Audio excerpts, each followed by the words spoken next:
One excuse that I often hear from people a lot is that they don't have time for something. They don't have time for friends. They don't have time for self-improvement. They don't have time for the gym. They don't have time to start a business. They don't have time to learn a new skill. They don't have time to help others in need, to improve their community. They just don't have time for any of these things. And it all gets thrown to the wayside and sacrificed for other things. But is this statement true? Is it true that we just all don't have the time to do any of these things? Is that really add up in reality? I want to kind of explore that here in this video because I think it's a bunch of crap, honestly. Now, let's think about it this way. Let's say in American society, you work a typical 40-hour work week. And I understand there's people who work more, there's people who work less, but I would say most people who are in the working, I don't have time for anything group is going to be in that, hourly range. So it's going to be about 40 hours. I understand there's doctors and nurses that work 40, 45, 80, whatever, a million hours. And maybe you don't have time if you're in that group, but that's a small percentage of people. I'm talking about the average person who works a 40-hour work week. So that's 40 hours of your time, right there. Now, if you think about it, there's 168 hours in the week that you get to have. 24 hours times 7, right? 140, and then times that 4 by 7, you get 28, 168 hours in a week. So you've got 168 hours to do everything. Let's say you sleep really well, you get 8 hours of sleep a night. So that's 56 hours down right off the bat. So we're just under about 100 hours now. And then you work your 40 hours a week. Maybe there is a long commute. Maybe it's an hour there and back. So maybe at max, you add 14 hours. So it's kind of like 54 hours. Okay. Now we're down to close to 50, 45 hours now. That is not commuting, it's not working, and it's not sleeping. Let's say you spend an hour each day bathing yourself, preparing meals, doing all stuff like that. That's another -7. So let's say really conservatively, really, if we break it down, you've got 30 hours a week that is not, separated into these obligations, right? And maybe you have different family obligations and things to do after work, then that's fine. But I think for a large chunk of people who are in the I don't have time group and are not very productive, and I felt like I was a part of that group for a while, you have 30 hours a week, and in most cases 2 hours on the weekend. I did my math wrong actually, because I thought you would have 14 hours for commute. Well, it's only 10 hours because you only work 5 days a week. And so you have full days on weekends to accomplish things. So you actually have a lot of time. So what are people spending that, let's conservatively say on the low end, 30 hours of time doing? What are they spending that time doing? Is it being productive, getting things done, accomplishing goals? I mean, it's 30 hours. It's a lot of time. I seriously doubt that.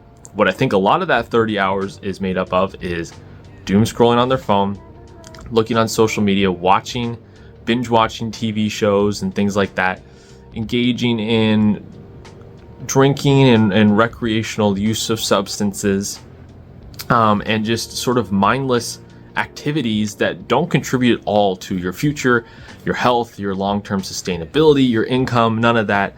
It all just sort of becomes wasted time. And I understand there's a time for sort of absolute leisure where you don't want to be focused on doing anything productive. You don't want to have to use your brain too much. You're done with work, your brain is fried. I get that. Maybe you spend an hour a night just vegging, doing nothing. But even if that's the case, you have 20 to 30 hours of time to accomplish these things. So when it's like, well, I don't have time to start a YouTube channel because I just don't have time. And it's like, well, if you spent 2 hours a week, 2 hours, that's like what, 1/15? That's less than 10% of this extra time that I'm talking about. You just spent 2 hours a week working on a side business, a YouTube channel. That's plenty of time to get stuff done. You could record 3 10-minute videos. That's 30 minutes right there. Spend a half hour, 45 minutes editing them. Spend another half hour uploading them, and bam, you're good. In those 2 hours, you now have 3 YouTube videos where you talk about a skill or something interesting and try to build an audience. You can do that right there. You can spend time researching how to do digital marketing, build out accounts that, can get advertisers and things like that. If you just spend a couple hours a week doing those things, it can make a big difference. If you say, oh, I don't have time for the gym, honestly, like 30 minutes of exercise a day goes such a long ways, guys. I mean, I exercise more than that because I love it and it's great for my body. But if you just spend a half hour biking somewhere, walking somewhere, on a treadmill, even if it's just a half hour lifting weights, you don't have to be super Mr. Intense, crazy gym guy to reap the benefits of improving your health, improving your fitness.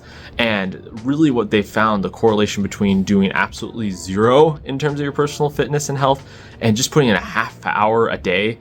Hour is amazing, but a half hour a day is massive for your body. Being completely sedentary is just killing you. It's just horrible for you. Your body is not meant to act that way. So if you can get some activity in there, maybe it's just a half hour jog.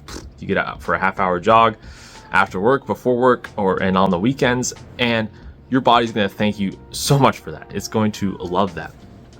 So if you throw a couple things in there, half hour exercise a week, every day during the week or whatever, you spend 2 hours a week on your YouTube channel. That's only 6 or 7 hours right there. You still got another 20 hours. You can spend some of that time hanging out with friends. Okay, we're down to 15 hours. And then you could spend the rest of that time learning a productive skill or learning a hobby that enriches your life.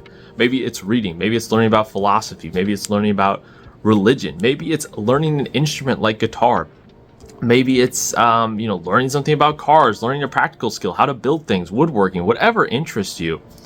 If it's taking away from all those things that are just the time sucks, the ultimate time sucks, the streaming services, the video games. I think video games is probably the worst culprit. I forgot to mention that earlier because I don't think about video games that much anymore. I did when I was a kid. I did a lot earlier in my teens and 20s, but I just don't think about video games. But I know that's a very prevalent thing in a lot of people's lives. They can spend hours and hours playing video games. If you're wasting all of that extra time you have during the week, and it's video games where literally it's just as ineffective as doom scrolling on Instagram in terms of your productivity. You don't get anything out of it playing video games in terms of moving towards your goals. Now, if you do it for a leisure thing or you do it as a social thing, maybe you do it with your friends or something like that, or just stay up to date with family members, that's a little different.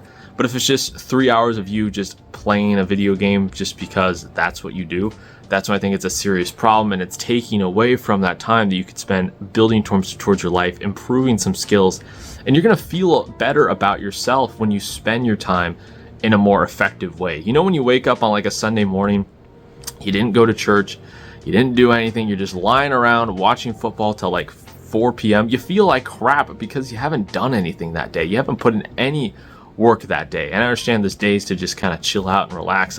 Every once in a while, I kind of try to force myself to do that because I tend to go to the overworking side, which is also bad. I'll do a video on that, by the way. So there is a negative side of this, which is you just overwork yourself and you're addicted to work. And that's bad too, because you never take breaks. You're never able to get those creative juices flowing again. And you say no to things that you shouldn't because you're addicted to the work.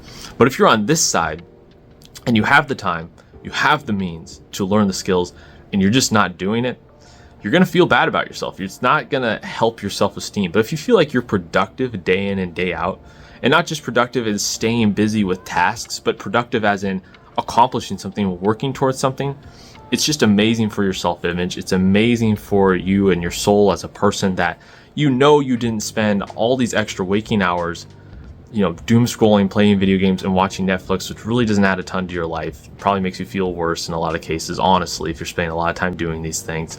When it could be done learning a practical skill, learning how to build online income, learning how to play an instrument, just something that's not staring at a screen giving you nothing, I think is just massive for you, and it's going to be amazing for you.